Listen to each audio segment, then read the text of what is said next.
Մենք դարձյալ տաղավարում ենք հարգելի հեռուստադիտող շատ ուրախ եւ ջերմ տրամադրությամբ, որովհետեւ տաղավարում շատ ընտիր մարդու հետ դարձյալ գրքի շուրջ ենք խոսելու եւ գրքի մասին, ինչպես որ մեր առաջին հարցազրույցն էր, ես ողջունում եմ բոլոր նրանց, ովքեր հենց նոր մեզ միացան եւ չեմ թաքցնի, մի փոքր էլ նաեւ նախանձում ում շաբաթ առավոտը այսքան ուշ է սկսվել, դուք հասցրել եք վայելել ձեր հանգստյան առավոտը եւ կեսնել կշարունակեք մեզ հետ վայելելով մեր մշակութային հարցազրույցները։ Դե ինչ տաղավարում է արձակագիր, թարգմանիչ, բանասիրական գիտությունների դոկտոր պրոֆեսոր Դիանա Համբարձումյանը։ Ողջունում եմ ձեզ Տիկին Համբարձումյան։ Բարև եք եկել մեր տաղավար։ Շնորհակալ եմ։ Ինչպես եք եւ ինչպես է սկսվել ձեր առավոտը։ Հրաշալի, արթնացա,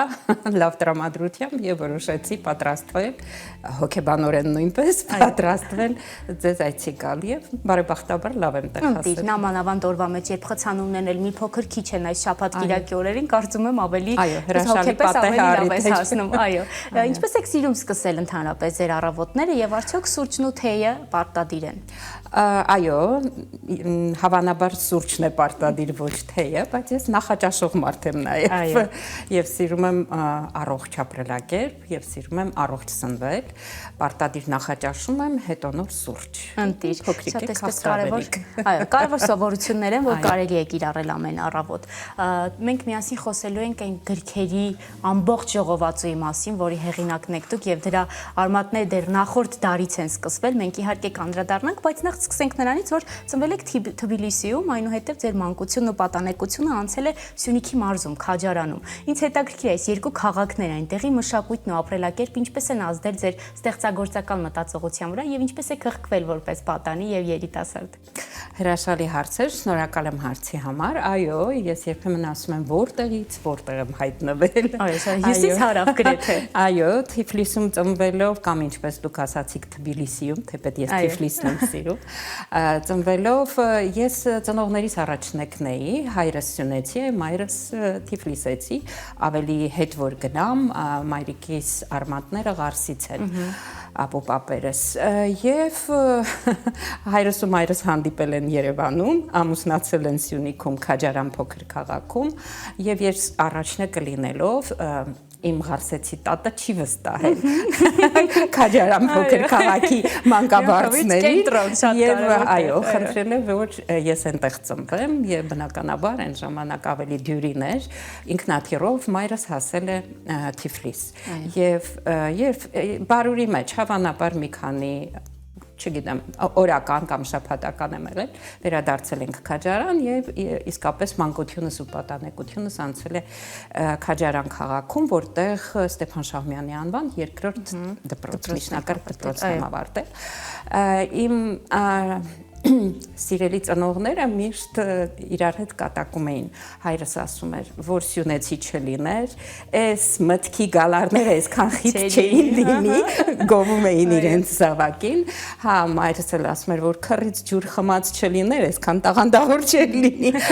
անշուշտ հիմա մի քիչ կարմրելով ասացին, բայց դե ծնողներ են, իրենց համար եւ խելացի ես եւ տաղանդավոր ես, բանավանդ եթե արդեն սկսել ես գրել, արդեն գիտությամբ ես զբաղվում, գիտությունների տեխնացու ես, կամած 20 քանի տարեկանում,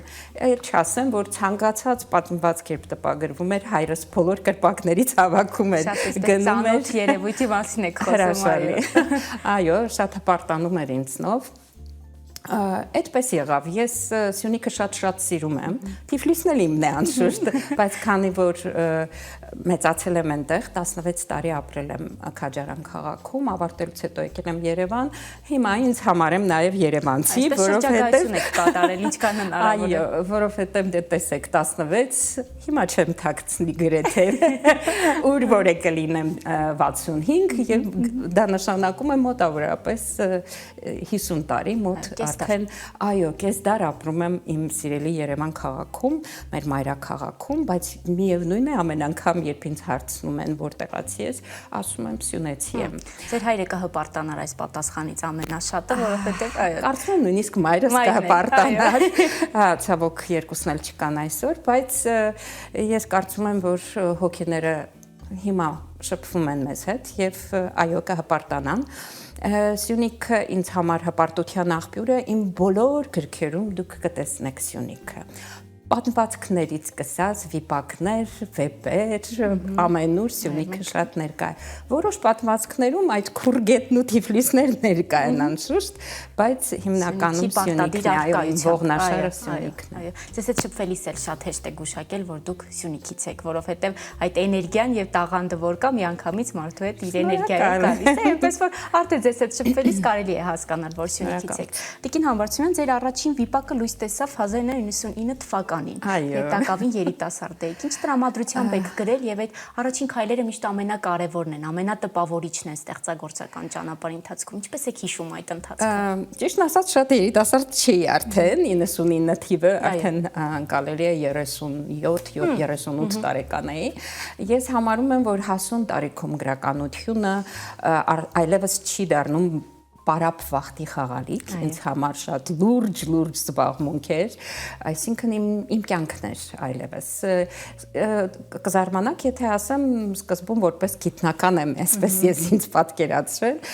Բրյուսովի համալսարանը, այն ժամանակ ինստիտուտ էր իհարկե, անգլերենի ֆակուլտետն եմ ավարտել, այն ժամանակ ասում ենք կարմիր դիպլոմ, գերազանցության դիպլոմ, այո, եւ դրանից հետո մի քանի ամիս անց սկսեցի աշխատել, բայց ես ներողություն եմ խնդրում այսպես ոչ եթերային արտահայտությանս համար բիրդան աղա չէի, ինչ եմ սա ասում, որովհետև երբեմն, այո, թող որ լինի նույնիսկ գերազանցության դիպլոմ, մեկ էլ տեսնում ես մտնում են լսարան։ Ես դա չեմ սիրում, որովհետև 41 տարի է Բրյուսովի համալսարանը իմն է, ես սիրում եմ, երբ հղկվում է ուսանողը, ուսանողությունից ելնելուց հետո գոնե 1, 2, 3 տարի ինքը հասկանա ինչպես է հեռանալ ուսանողությունից եւ ինչպես է նախապատրաստվելու լսարան մտնելու եւ դասախոս դառնալու։ Իմը մի քիչ ավելի երկար տևեց, որքան էլ որ գերազանցության էր դիպլոմը, այն ժամանակ խիստ էին այդ կանոնները, այո, երբեմն նույնիսկ խանգարող կանոններ էին, եւ ես հիմնականում ես դասախոս զգացել եմ 90 թվին, կծիծաղեք, եթե ասեմ, արդեն գիտությունների տեխնացու էի, նոր, այո, 90 թվին գիտությունների տեխնացու էի եւ նոր դասախոսի այսպես համբավով ինձ թույլ տվեցին մտնել լսարան։ Դրանից հետո 90-ականների կեսերին, բայց ասեմ, որ գրական միջավայրում 80-ականների սկզբից եմ եղել, դեռ ուսանող, Գարուն ամսագիր էի հաճախում, այսպես ընդհանրապես գրողական միջավայրում հավաքներին տարբեր մասնակցում էի ու շատերը ինձ ճանաչում էին ու մտածում էին, որ արդեն գրող է այս աղջիկը, բայց այս աղջիկը բավականին ուշ տպագրվեց, այո, առաջին պատմվածքներս 90-ականների կեսերին եղան, Նոր դար ամսագիր կար, երիտասարդական, այդտեղ տպագրվեցի, այն ժամանակ Գուրգեն Խանջյանն էր այդտեղ արձակի բաժնի վարիչը եւ երբ այսպես վախվորած տարա պատմվածքներս խմբագրություն թողեցի, բայց ոչ հեռախոսահամար էի թողել, ոչ մի բան, հետո մի երկու շաբաթ հետո անցնում էի այդ գրողների տան մոտով, ասեցի տեսնեմ այդ իմ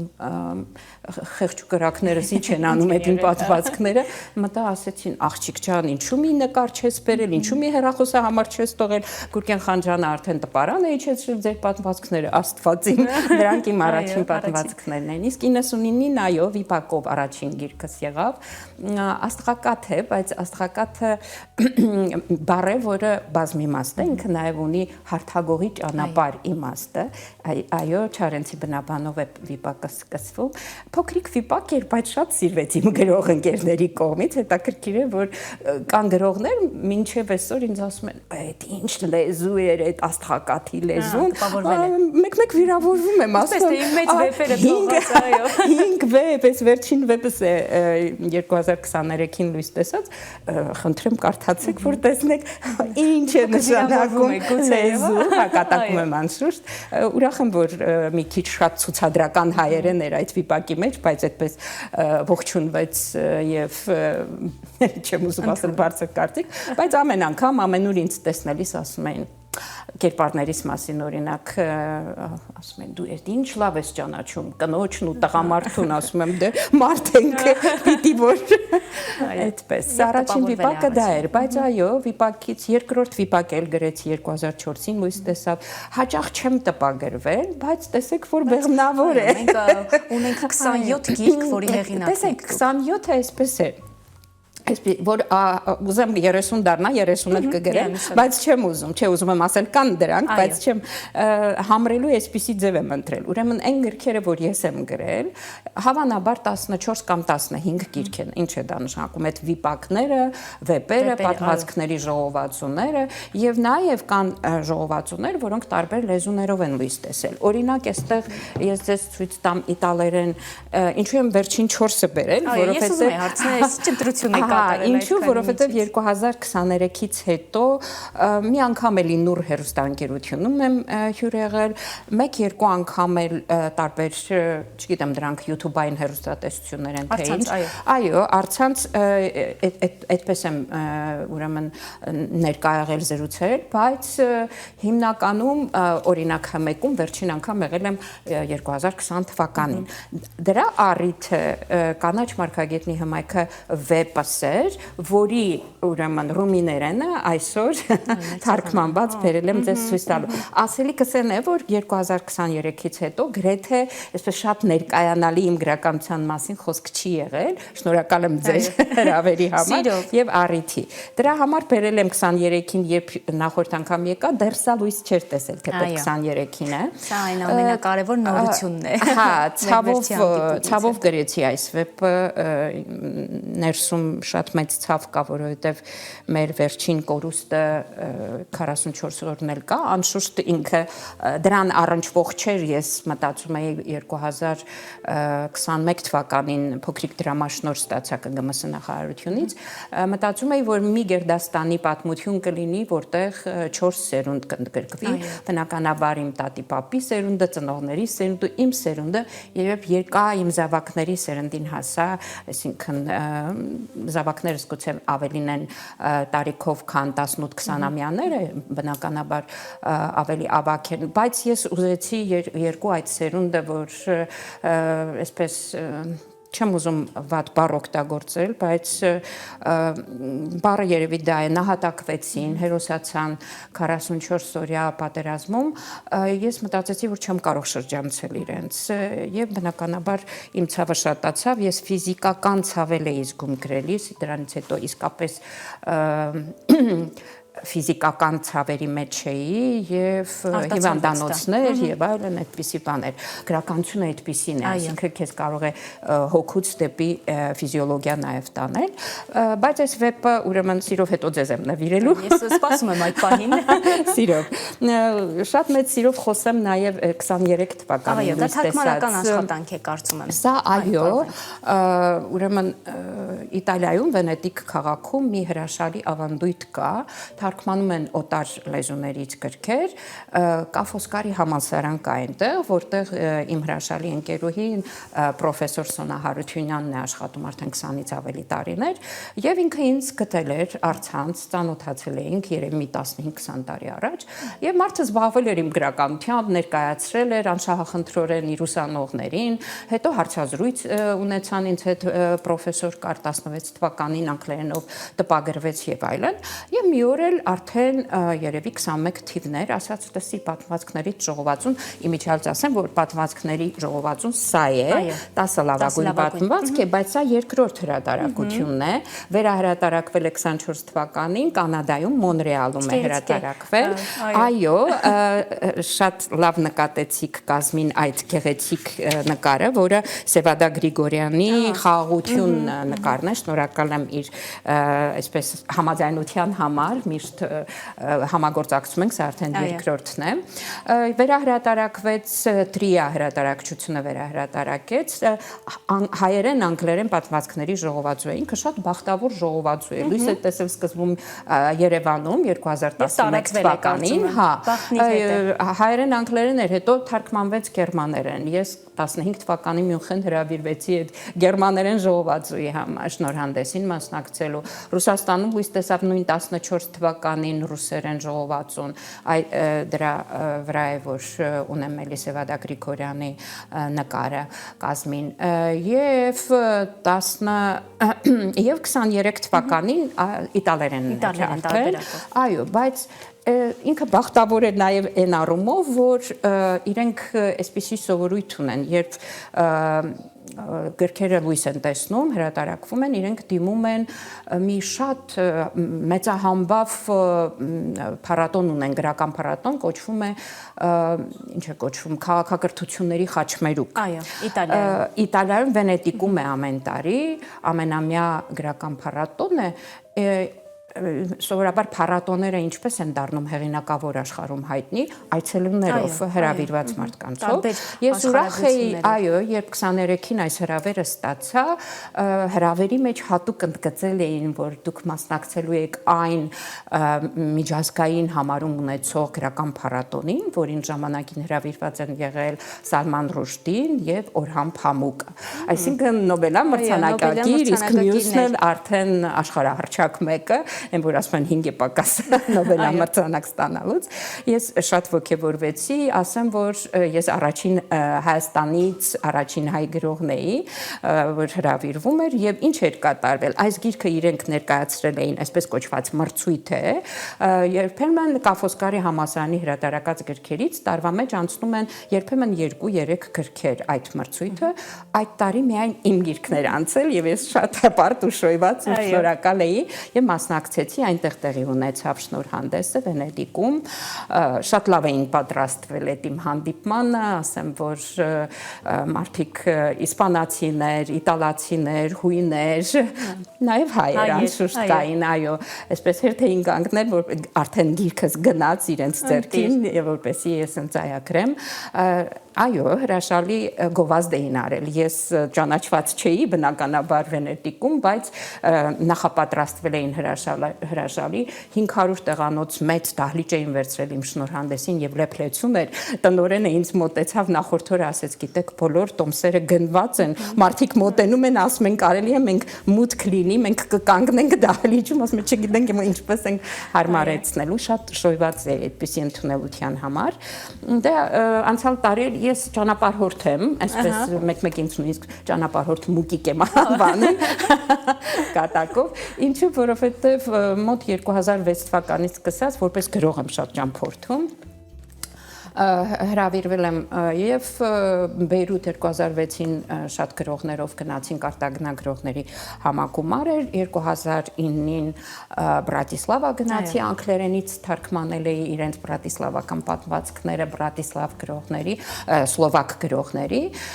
եւ 2011-ին Վիեննա նա այդ ծրագիրը կոչվում է գրող բնագիչ միջազգային ծրագիր է Հայաստանից էլի կան գրողներ որոնք մասնակցել են, բայց ես մի քիչ երես առած գրող եմ, որովհետև արդեն 4-րդ անգամ անընդմեջ մասնակցում եմ 2014-ին Կանադայի 11-ին Վիեննայում էի 2 ամիս այդ ծրագրով ճամփորդեցի եւ այսպես ասեմ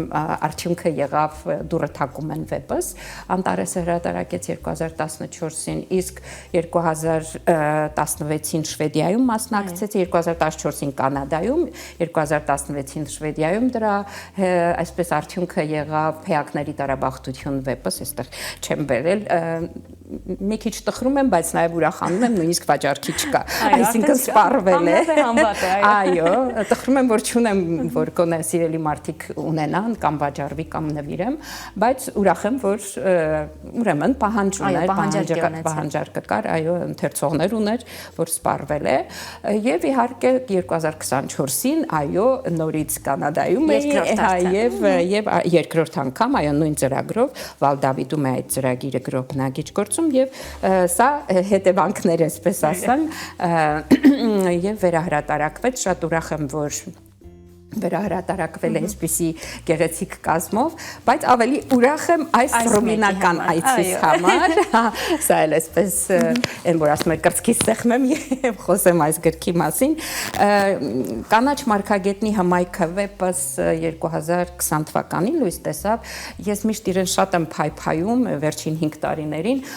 որովհետեւ ասում եմ, գիտեք, երբ ինքը ծնվեց COVID-ն էր, իսկ հետո այդ սոսկալի պատերազմը Արցախյան։ Մնաց այդ պատերազմի եւ COVID-ի արանքում։ Առաջին եւ առայժմ վերջին անգամ, սա երևի երկրորդ անգամ է, ես եթեր գնացել եմ դիմակով 2020 թվականին, բարեբախտաբար դեռ պատերազմը չէր սկսվել եւ դիմակով հմեկում հարցազրույց ունեցա ու ներկայացրեցի կանաչ մարգագետնի հմայքը վեպս եւ դրանից հետո լռություններ անշուշտ մի հրաշալի գրախոսություն գրվեց Մանասե փիլիսոփայե բանաստեղծ ունենք, որը շատ խորքային վերլուծություններ արեց, մեկ-երկու այդպիսի անդրադարձեր առցանց եւ մամուլում եղել են, բայց ես սովորեմ, որ ավելի հաճախ եմ ներկայացնում եթերում եւ այլն, բայց ինքը պարզվեց այդքան էլ անբախտ վեպ չի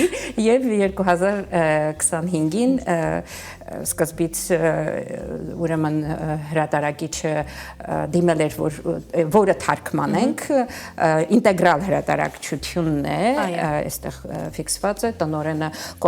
Պոստոլակ է եւ թարգմանիչը ինձ շատ սիրելի թարգմանիչ Սարգիս Սելյանն է, Ավստրալիայում է բնակվում, բայց հրաշալի ռումիներենի իմացությամբ, որովհետեւ երբ դուք բացեք այստեղ վերջին էջը, կտեսնեք, որ հայ գրականություն հրաշալի թարգմանել ինտեգրալ հրատարակչությունը ժամանակին առայժմ ես հուսամ որ դեռ շարունակություն կլինի այստեղ ուրեմն Վահագն Գրիգորյանն է, Գուրգեն Մահարին է, Գուրգեն Խանջյանն է եւ այլն, այսպես ահագին հայ գրողներ, որոնք թարգմանել են ինտեգրալը դեպի ուրեմն ռումիներեն է թարգմանել եւ իհարկե վերջում ես եմ առայժմ հուսամ որ վերջինը չէ, այո, այս շարքում լինել եւ բարեբախտաբար ինտեգրալի տնօրենը ինքը իր միջոցներով տպագրեց անչափ շնորհակալ եմ նաև հրավերի համար հրաշալի այսպես հանդիսատես էր հավաքված կամ իմ ընկերների միջավայրում է ես ինձ զգում իրենք իրենց քաղաքի կենտրոնում Էմինեսկուի անվան իրենց հանրահայտ գրողի անվան գրախանութում կազմակերպեցին եւ դահլիճում էին Ռումինիայի գրողների միության նախագահը Վարուժան Ոսկանյանը ռումինահայոց թեմի սրբազաններ այո Տաթև Սրբազանը ներկա Մադլեն Գարագաշյանը, որը այսպես լեգենդար թարգմանչուհի է եւ իմ առաջին պատմվածքի ռումիներեն պատմվածքի թարգմանչուհին է, այո Արսեն Արզումանյան, որը ինձ շատ սիրելի մանկագրի եւ բանաստեղծի Սուրեն Մուրադյանի թորն է, այսինքն այդ բարեկամությունը մինչ այսօր շարունակվում է, այսինքն շատ ներկայանալի մարդիկ եւ դրանից սա ոչ միայն ներկայանալի, այլև հանդիսատես կա ռումինացիներ, որոնք դարձյալ գնել էին գիրքը եւ ուզում էին, որ ես ընծայագրեմ շնորհակալ եմ այդպեսի հանդիպման եւ այդպես ինձ դիմավորելու համար։ Մենք էլ շնորհակալ ենք այս հարցազրույցի համար եւ այն շրջագայությունը, որ դուք եք ունեցել եւ գրքի շուրջ եւ ամբողջ աշխարհում իսկապես տպավորիչ է Տիկին Համբարձումյան։ Շնորհակալ եմ շատ։ Դարձյալ շնորհակալ ենք հարցազրույցի համար։ Շնորհակալություն հրավերի համար։ Հարգելի հեռուստադիտող, ես հիշեցնեմ, որ բարի առավոտը մոտեցավ իր ավարտին, եթերի ապահովման համար շնորհակալություն ենք հայտնում Արփինետ ընկերությանը։ Մենք ուղիղ մեկ շաբաթից դարձյալ նույն վայրում ձեզ սպասում ենք, որպեսզի ասենք բարի առավոտ եւ այն խոստումով, որ ձեր օրերը նորից կսկսվեն շատ հետաքրքիր եւ ջերմ, ինչպես որ մեր տաղավարում է։